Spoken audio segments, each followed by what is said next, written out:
Tara adto tag Cebu, mo ni ang kuan.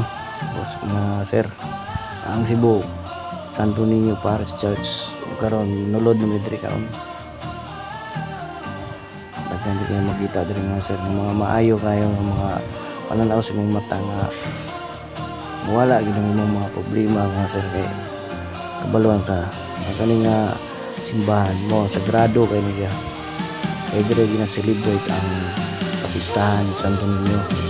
Pitsinyo, Viva Pitsinyo. Mo ni siya mga sir. Mga sir. Tanawang lugar. Kadang-kadang mga turista kay adlaw karon nga Domingo ug ting simba pud.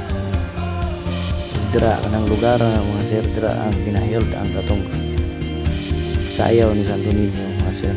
Kanang lugar na dira ang misa ug diri pud sa pikas ang simbahan.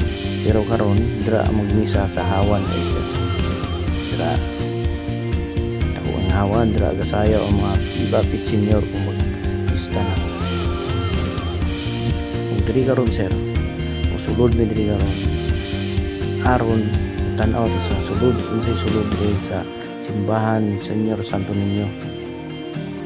Ug sa unang pagsulod na to mga sir, daghan kay tawo nga lista aron magpasalamat sa karon nga simba mga sir. Kung nakita po nato nga daghan kay mga ribulto o mga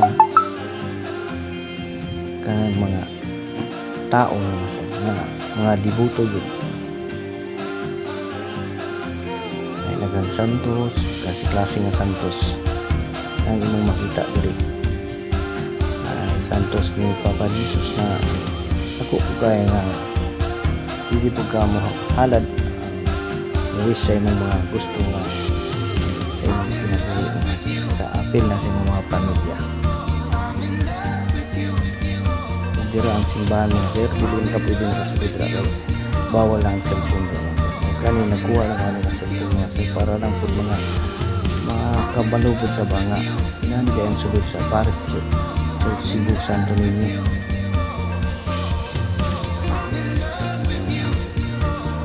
Mga dibuto diri na sa Cebu City. Adlaw na nga Domingo mga sir.